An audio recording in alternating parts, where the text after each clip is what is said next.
So Cory Booker has officially announced his intention to run for president in 2020. And he did it on the first day of Black History Month. Problem for Mr. Booker is he won't ever have a chance to become the first black president. He could only become the second black president. And I'm always going to see him as number 2 if that happens. And you know what they say about number 2, Mr. Booker? Be real careful about that number 2 stuff. Folks might start calling you Farticus instead of Spartacus. But as I look at Mr. Booker, every time he takes to the television screen, this is no Barack Obama. You know, Barack Obama was charismatic. When he started running, folks had questions. What movies did you watch? What books did you read? What was your favorite play? I have none of those questions for Mr. Booker. Not me. Who does your hair, and when are they bringing it back? No. He's got an unhealthy obsession with the top of his head. Take a close look at him. A bowling ball has more hair. Here is a man that spends hours and hours a day staring in the mirror, looking at the top of his head, inspecting, analyzing, waxing, waning, plucking, shaving the top of his head. You know, I thought about Mr. Booker the other day when I was in a restaurant. It was a fast food restaurant, a cheap one. Daddy's on a budget.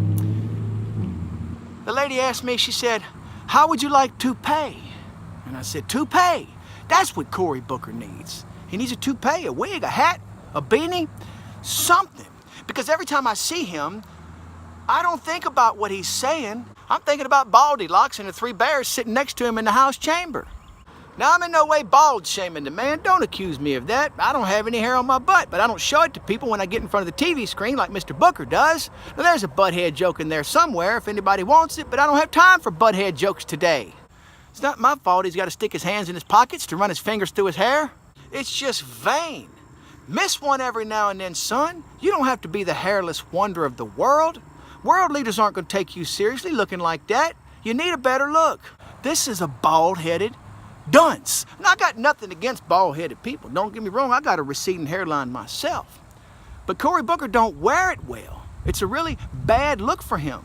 And in this political day and age, optics are everything. And so I can't take anything Mr. Booker says seriously.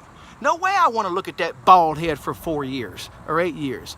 You got to be kidding me. He doesn't have a chance. I suppose he might poll well in Idaho because he's such a potato head, but that's about it. Now, Mr. Booker, I regret to inform you that just because you've been battling a receding hairline all your life doesn't mean you have any experience with a recession. No, I'm serious. We'll find Ruth Bader Ginsburg before we ever find your hairline.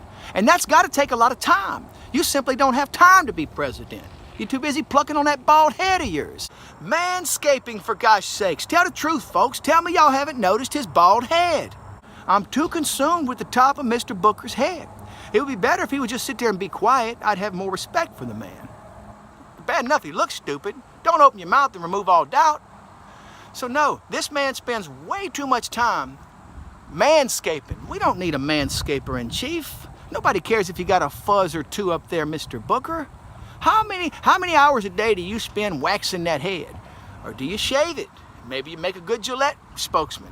I mean, after all, they do have a huge problem with masculinity over there at Gillette. You just suck all the estrogen out of the room. You'd be right up their alley. Fact of business is, I don't think an archaeologist could find that hairline. Headlights would pick it over deforestation. Here's a man in Cory Booker that uses more toothpaste than he does shampoo. It's an unhealthy obsession. No way this guy's got time to be president.